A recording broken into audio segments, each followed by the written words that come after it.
우리 다 같이 하겠습니다. 동사신앙으로 살기. 강원도 오지 방태산 기슭에서 좋은 한약병을 운영하면서 수많은 불치병, 난치병 환자들을 치료해 주신 민속항야자 김영길 선생님이 쓰신 책이 있죠. 오래된 책이지만 참 좋아요. 누우면 죽고 걸으면 산다. 그는 이런 역사를 강조해요. 누워있다가 죽던가 걸어서 살던가를 선택하라. 누워서 보내면서 죽던가 움직이면서 일어나서 살던가 본인이 선택하라는 거예요. 기독교 신앙의 본질은 명사가 아닌 동사입니다. 하나님의 이름부터가 동사형이에요. 우리가 잘 알다시피 하나님의 이름 중에 여호와라는 이름의 뜻이 뭐예요? 나는 스스로 있는 자라고 하는 동사형 명칭입니다. 기독교 신앙의 본질은 실천과 행동입니다. 그래서 제가 2005년도에도 그 당시는 앞서서 좋은 제목으로 책을 썼어요. 명사신앙에서 동사신앙으로.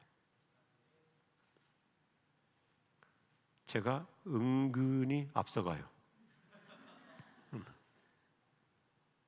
우리가 성장하고 성숙하기 위해서는 일단 해봐야 돼요. 하지 않고는 절대로 발전 없어요. 우리가 직장 생활에 들어가서 많은 시행착오하죠. 많은 실수 있죠. 그런데 하다 보니까 노하우가 터득되는 거고, 하다 보니까 경험과 경력이 축적되어서 노련해지는 거예요. 그래서 경력사원이라는 말을 쓰죠. 어린아이가 발걸음을 내딛어야 드디어 걷기 시작하는 거예요. 넘어질까 봐서 발걸음을 내딛지 않으면 평생 못 걷죠. 물속에 우리가 들어가 봐야, 물에 담가 봐야 물의 깊이를 알고, 그리고 헤엄도 칠 수 있는 겁니다. 오늘 야고보서 2장 후반부는 신앙과 실천의 균형을 잘 정의해 줍니다. 그래서 야고보서 2장에서 믿음이라는 말을 15번 좀 반복하고 행함이라는 말도 12번, 13번 정도 계속 거듭거듭 강조하고 있어요. 믿음과 행함의 조화와 균형을 잘 정리해 줍니다. 믿음과 행동, 신앙과 실천은 별개가 아니라 하나라고 하는 개념으로 일목요연하게 정리해 주는데, 전부 이렇게 간단하게 도식하는 걸 좋아하거든요. 보세요. 바울은 구원의 뿌리로서의 믿음을 말한다면 야고보는 구원의 열매로서의 행함을 강조합니다. 바울은 우리가 믿음으로 그리스도인이 됨을 역설하죠. 야고보는 우리는 행함으로 그리스도인답게 살아간다고 피력합니다. 바울은 예수님을 신뢰하는 믿음을 말한다면 야고보는 예수님처럼 실천하는 행함에다 초점을 맞추고 있어요. 믿음과 행위는 서로 상충되는 것이 아니라 상호 보완적이라고 얘기하고 있습니다. 바울은 우리가 어떻게 하면 그리스도인이 될 수 있는가, 예수를 믿어야 그리스도인이 될 수 있다는 걸 강조하고, 야고보는 우리가 그리스도인으로서 어떻게 살아가는 것이 바른 신앙인가, 실천을 강조하고 있는 거예요. 어떻게 그리스도인이 될 것인가, 그리스도인으로 어떻게 살아갈 것인가,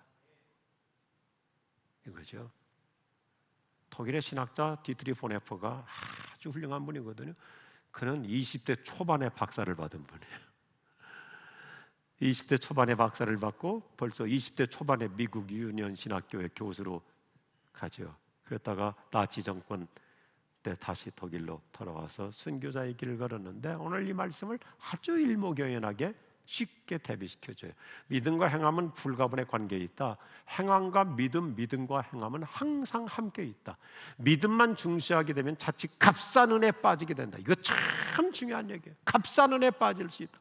자, 여러분이 예수님의 십자가 보혈이라고 하는 값비싼 구원을 받은 자인데 자칫 잘못하면 그 은혜를 싸구려로 변절시킬 수 있어요.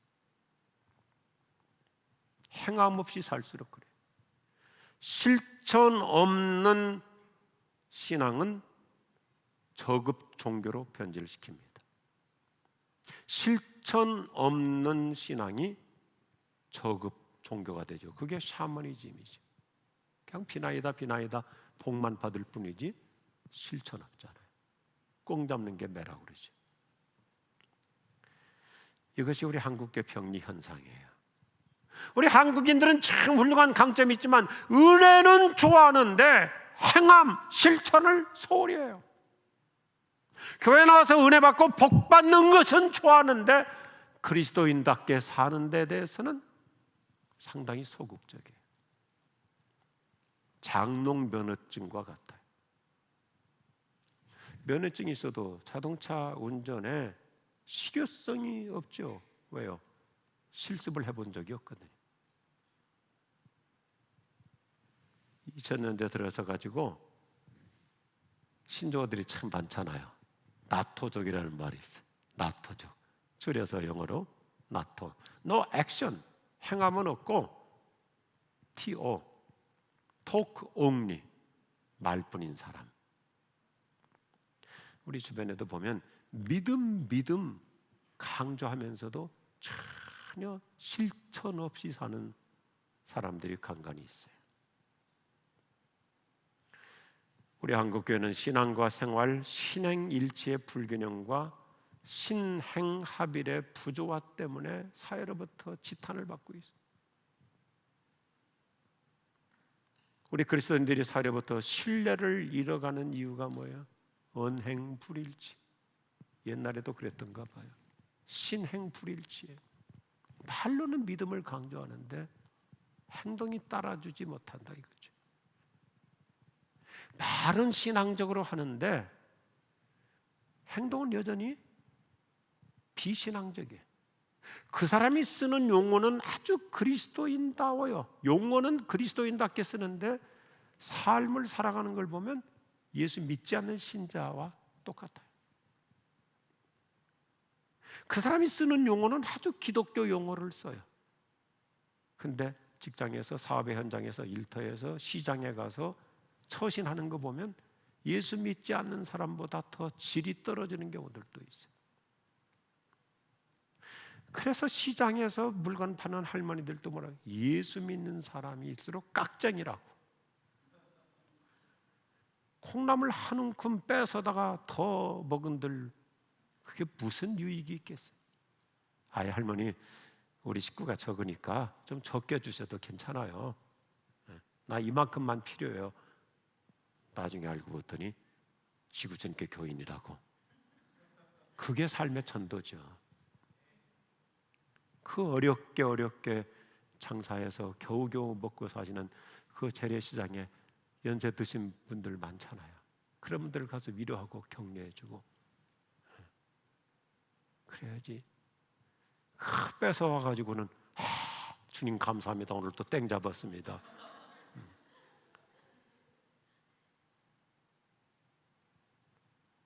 이런 모순으로 한국교회는 하나님의 고귀한 은혜를 싸구려 신앙으로 변질시켜가고 있어요.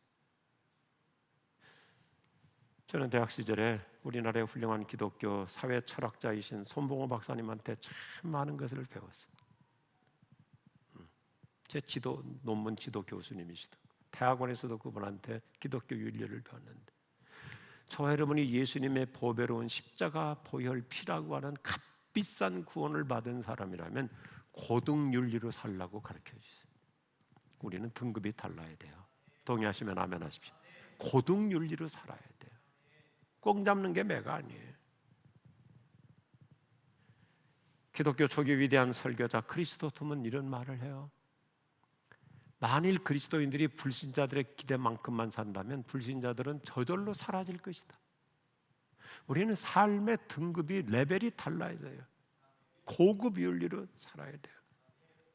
세상 사람들은 기독교 성경은 안 읽어요. 그러나 그리스도인의 삶은 일거수일투족 다 주시하고 관찰하고 읽고 있어요. 성경은 안 읽어도 그리스도인들의 생활은 다 읽고 있어요. 좀 고급 윤리로 살자. 고급 윤리가 뭐 거창한 거 아니에요. 요즘 우리 갈수록 더 에너지 절약해야 돼요. 환경 보호해야 돼요. 어제 뉴스를 보니까요, 지구 온도가 앞으로 이렇게 40도까지 올라가는데 이게 2050년도 되면 그렇게 지구가 뜨거워진다고 모든 과학자들이 예견했는데 무서워요. 2040년으로 10년 당겨졌대. 여러분, 이게 우리가 숫자 감각 없이 들으니까 그러죠. 2040년도 10년 당겨졌다는 건 엄청난 사건이에요. 가능하면 에어컨도 좀 덜 틀고요. 저도 어제 어떻게 해서든지 에어컨 안 틀으려고, 그 제가 선교관 그 방이 좀 좁고 통풍이 잘 안 되거든요. 그 문 열어놓으면 차 소리 시끄러워요. 에어컨 안 트는 방법이 있죠. 귓구멍을 막고, 그러면 차 소리 안 들리니까 문 다 열어놓고 견딜 수 있어요. 우리 교회 화장실에 가면 제가 언제부터 직원들에게 써붙이라고 그랬어요. 그 종이 수건, 종이 타올 그것 막 화장실 하고서 손 닦거나 그냥 두세 장 쑥쑥 빼가지고 닦아서 유치원에 버리는데 얼마나 에너지 소비해. 그래서 써놓으라고 그랬어요. 손 닦고 3번 물 이렇게 손 털고 한 장만 쓰라. 근데 제가 해보니까요, 3번 아니라 5번 털면요 손 운동되고 좋아요. 손 닦고 톡톡톡톡. 아, 얼마나 좋아요. 그럼 물기 거의 없어요. 한 장 가지고도 충분해요. 이게 고급 윤리지 뭐 무슨 폼 잡는 게 고등 윤리가 아니에요. 아멘이신가요? 참된 신앙은 삶으로 보여야 됩니다. 그 글로벌 기업 IBM의 슬로건이 참 멋있어요. Stop talking, start doing. 말만 하지 말고 start doing, 행동으로 시작하라. 우리 그리스도인들에게 꼭 필요한 표라고 생각해요. 우리에게 필요한 것은 더 이상 말이 아니라 행동입니다. 종교의식적 신앙생활이 아니라 나 오늘도 교회 가서 예배 봤어, 종교의식적 신앙생활이 아니라 실천적 생활신앙이에요. 생활신앙. 오늘 야고보서 2장 후반부에서 우리에게 4종류의 신앙을 조목조목 정리해줘요. 야고보서는요 심플해요. 아주 직선적이에요. 레디컬해요. 첫째, 구원 없는 신앙이에요. 뭐 제가 군더더기 설명하지 않고 성경 자체를 그냥 그대로 읽어드린 게죠. 14절 말씀 보니까 이렇게 돼 있잖아요. 형제 여러분, 믿음이 있다고 하면서 실천하지 않으면 무슨 소용이 있습니까? 그런 믿음으로 구원받을 수 있겠습니까? 금세기 최고의 성경 주석가 윌리엄 바클레이가 더 실제적으로 이렇게 풀어서 적용시켜줘요. 행위로 구원 얻을 수 있는 사람이 없다는 것도 사실이지만 마찬가지로 행함이 없이 구원받을 사람도 없는 것입니다. 잘 보세요. 구원이 없는 믿음이란 게 뭐예요? 사실은 그 사람이 구원받지 못했기 때문에 그렇게 사는 거예요. 교회는 다녔어요. 종교란에다가 기독교라고 쓰기는 해요. 그런데 구원받지 못했기 때문에 구원 이후의 삶을 살고 있지 않는 거예요. 구원받지 못했기 때문에 하나님의 말씀대로 살지 않는 거예요. 예수님께서 더 레디컬하게 말씀하시죠. 나무는 그 열매로 안다 그랬어요. 열매 보면 그 나무가 어떤 나무인지 알죠. 둘째, 죽은 신앙입니다. 야고보는 행함이 없는 신앙의 정곡을 지적합니다. 행동이 따르지 않는 믿음은 죽은 믿음이다.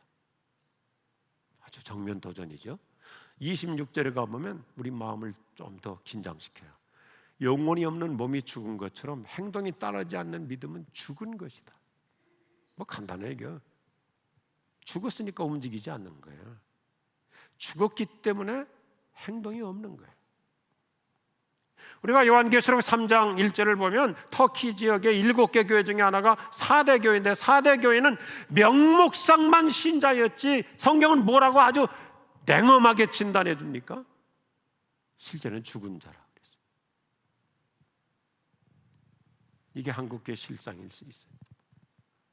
사회의 지탄이나 정부의 그 어떤 압제에도 한국교회는 맥을 못 추고 있어요. 저부터 너무너무 부끄러워요.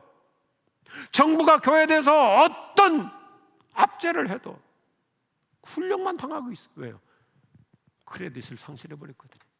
교회가 사회 앞에, 세상 앞에 고등윤리가 아니라 너무나 저급한 모습을 보여줬기 때문에 항변할 수가 없는 거예요. 교회 억울한 점이 많아요. 굉장히 억울한 점이 많아요. 그런데 몇몇 교회 아니면 소수의 그 잘못된 크리스천 어떤 자칭 리더라고 하는 사람에 의해서 한국의 공신력이 땅바닥에 짓밟히니까 뭐라고 할 수가 없는 거예요. 부끄러울 뿐이죠.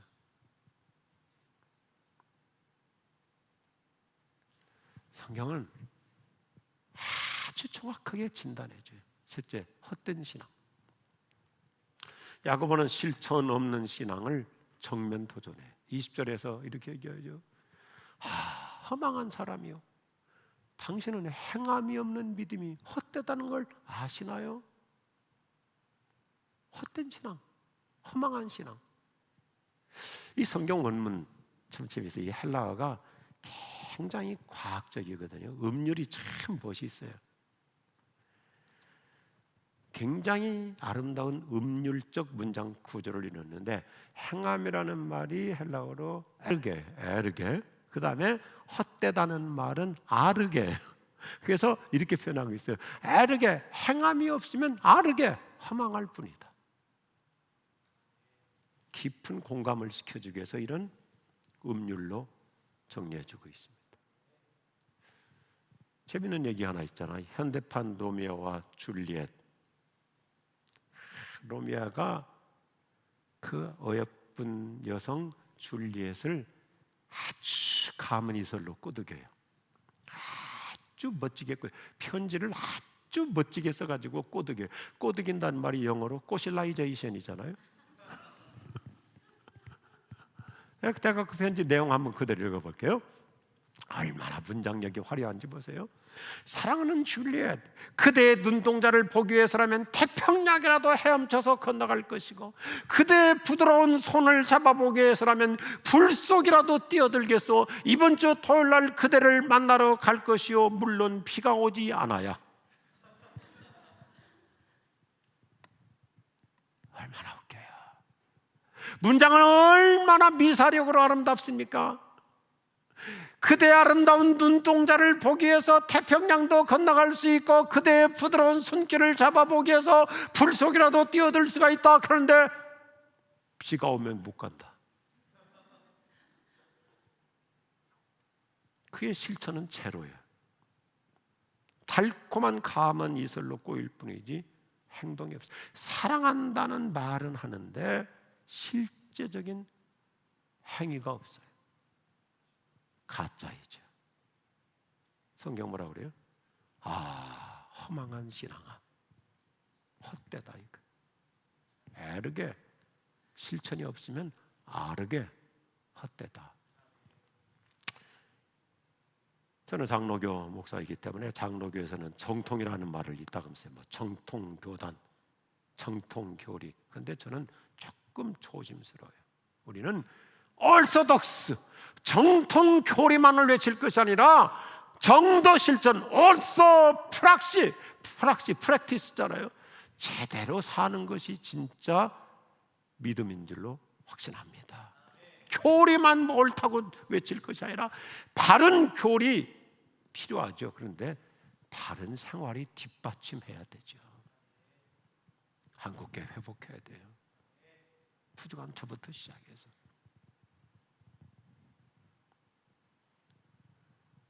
그래서 오늘 결론이 뭐냐면, 따라서 행동하는 신앙. 한 번 더 합시다. 행동하는 신앙. 야고보서의 주제는 실천적인 성숙입니다. 우리가 신앙생활 성숙이라는 게 간단해요. 야고보서의 큰 대주제는 머치어러티, 성숙의 과정인데, 성숙이라는 어떻게 가능해요? 실습할 때 가능하지. 그렇잖아요. 우리가 운전 어떻게 하면 성숙할 수 있어요? 자꾸 해보는 거죠.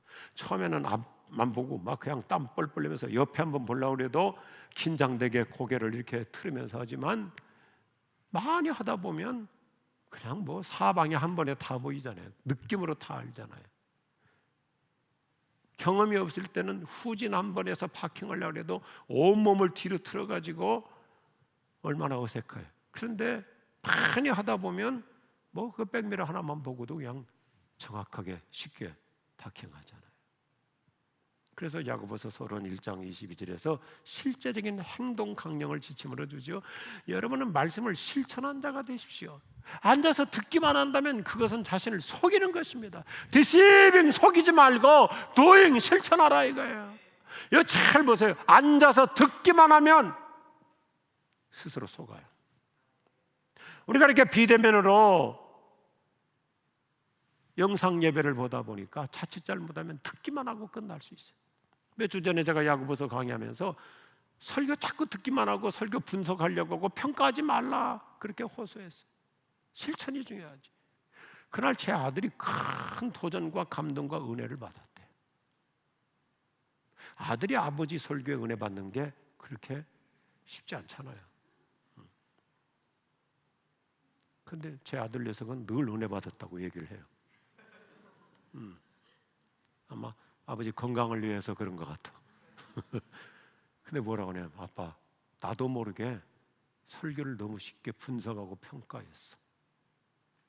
어느 목사님 설교 좋은데 어느 목사님 설교가 좀 그런데 크게 잘못을 깨달았대. 듣기만 하는 것은 자기 속이는 거예요. 그대로 사는 거죠.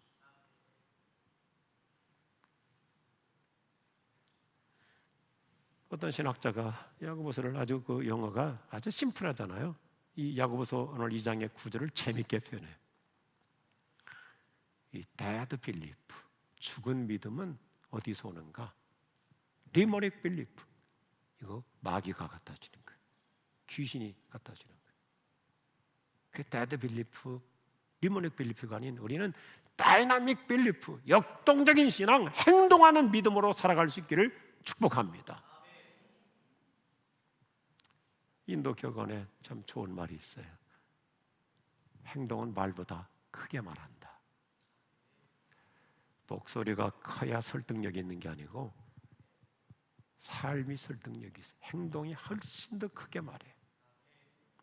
교회에서의 다양한 성경 공부, 제자 훈련, 설교도 마찬가지입니다. 내가 먼저 솔선수범해야 사람이 따르고 감동을 받는 거예요. 영적 성숙은 실습으로부터 이루어집니다. 그래서 예수님께서 말만 하는 자가 되지 말고 실행하는 자가 되라고 당부해요. 기독교 신앙은 머리로 동의하는 정도가 아니에요. 가슴으로 느끼는 정도가 아니에요. 손과 발로 실행하는 것입니다. 아멘 하시겠어요? 예수님은 아주 심플하게 우리에게 이렇게 실천 강령을 당부하시잖아요. 따라합시다. 가서 너도 그와 같이 하라. Go and do like him. 그 사람처럼 하라 이거. 가서 너도 그와 같이 하라. 오늘 야고보서 2장. 그럼 뭘 어떻게 하라는 건가? 아주 간단한 지침 2개예요. 같이 하겠습니다. 사랑을 실천합시다. 사랑을 실천합시다. 오늘 말씀은 사랑은 혀가 아니에요. 말이 아니에요. 손의 실천. 실습을 요청해요. 15절에서 17절 말씀 볼까요? 여러분의 친구 한 사람이 먹을 것도 없이 입을 것도 없는 빈털터리가 되었다고 합시다. 그런 사람에게 여러분이 참 안 됐구려. 따뜻하게 지내고 배불리 먹으시오. 따뜻한 옷 입으시오. 이불 덮고 자세요 하는 말만 하고 아무런 도움을 주지 않는다면 그따위 신앙이 무슨 소용이 있겠습니까? 말은 누가 못해요. 기독교인은 말로 한몫 보는 사람이 아니에요. 사랑의 본질은 행동이에요. 그 사람이 어렵다 그러면 내가 그래도 도와줄 수 있는 게 뭔가? 배고프다면 먹을 것 주고, 헐벗은 자에게 입을 옷을 주고, 아픈 사람에게 전화 한 통화 해주고, 아름다운 메시지 카톡 하나 보내주고, 손 내밀어서 붙잡아주고 함께 동부가 되어주는 거예요. 어려운 이웃을 돕고. 우리 북녘 동포들 도와야 돼요. 코로나로 해서 지금 국경 봉쇄가 되다 보니까 풍력당 너무너무 심각해. 저는 북한 선교 쪽에 올인하고 있기 때문에 많은 정보를 계속 입수하고 전달받고 있다네. 너무너무 어려워요. 그래도 우리 교회가 여러 방면으로 다양하게 통일헌금도 하고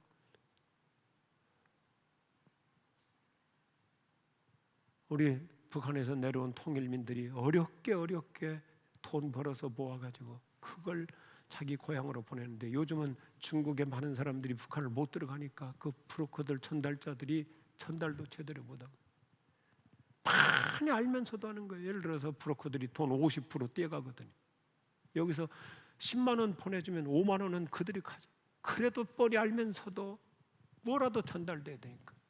우리 스테반 박사 김일성 대학에서 의학 박사 받고 북한에 얼마나 사역이 낮은 선봉 지역에서 미력하지만 하루에 6,000명씩 먹을 것을 조달했죠. 그래서 우리가 사랑의 바자회도 하는 거고, 그런 통일 비전 헌금을 조금씩이라도 드리고 미랄 선교도 열심히 후원하고, 우리 얼마 전에 글로벌 블레싱 때도 전교인들에게 통일 비전 헌금통 나눠드렸잖아요. 틈틈이 한번 좀 북한 사랑하는 마음을 가져보자. 돈 모으는 것보다도 내가 얼마나 이렇게 어려운 이웃들을 내 가슴에 품고 있는가. 죄송해요.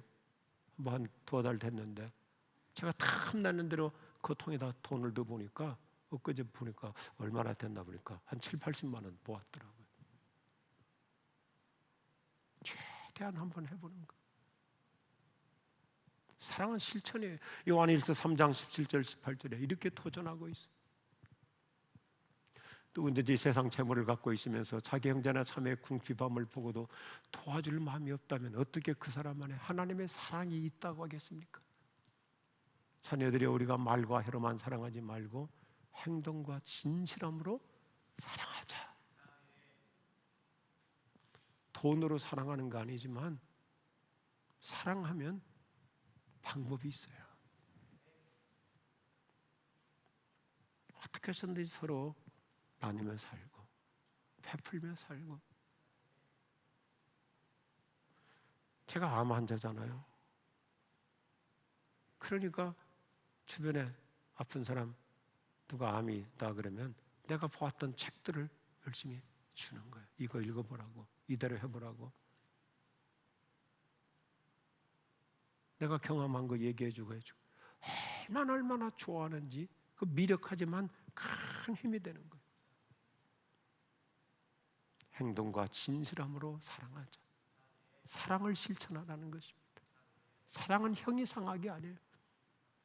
해보는 거예요. 두 번째 같이 하죠. 순종을 실천합시다.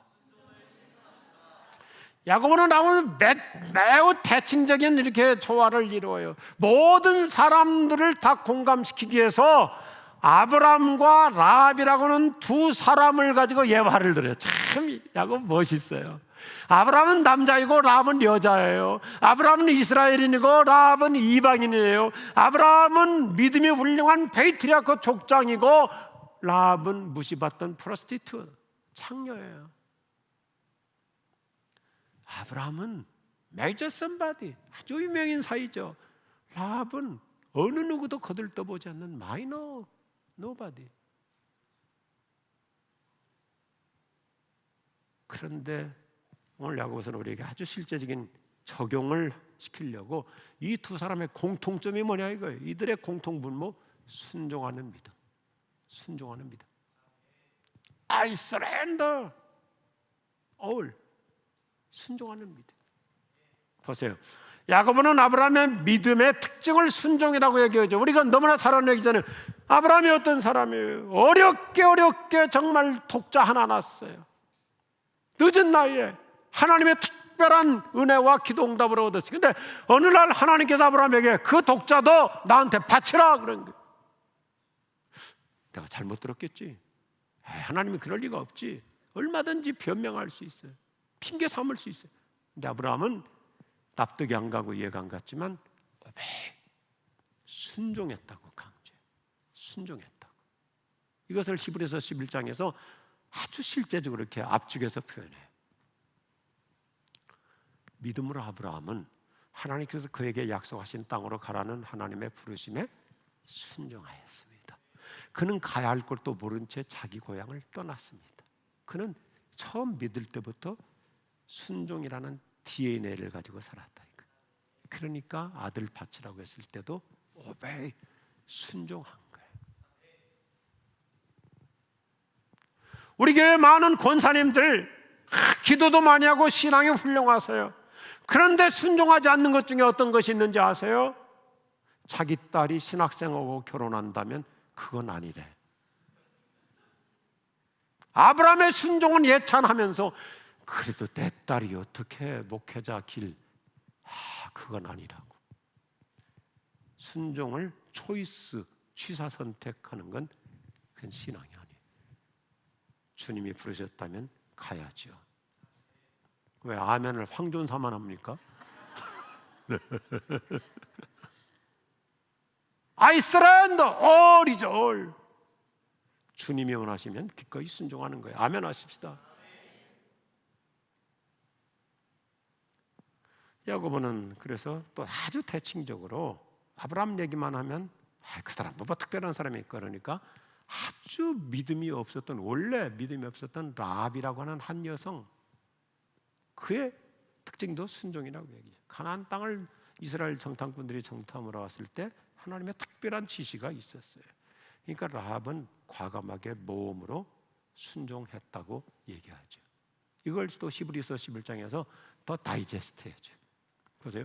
믿음으로 기생 라합은 정탐꾼들을 잘 대접하여 하나님께 순종하지 않은 자들이 죽임을 당할 때 구원을 받았습니다. 이 문장 잘 보세요. 그러면 다른 사람들도 알았는데 그들은 하나님께 순종하지 않으니까 죽었어요. 구원 못 받았어요. 라합은 순종함으로 살아남았다 이거예요. 우리 모두 살아있는 라합이 되길 바랍니다. 오늘 핵심 단어가 뭐예요? 순종. 오늘 이 시대에 특별히 필요해요. 우리 이론이 너무 많아요. 뭐 변명과 핑계, 구실이 많아요. 성경은 순종하래요. 야고보서에 강조하는 동사신앙의 본질, 오늘 2장의 결론 순종이에요. 아브라함이 순종했듯이 라합은 믿음 없는 사람인데도 순종했듯이.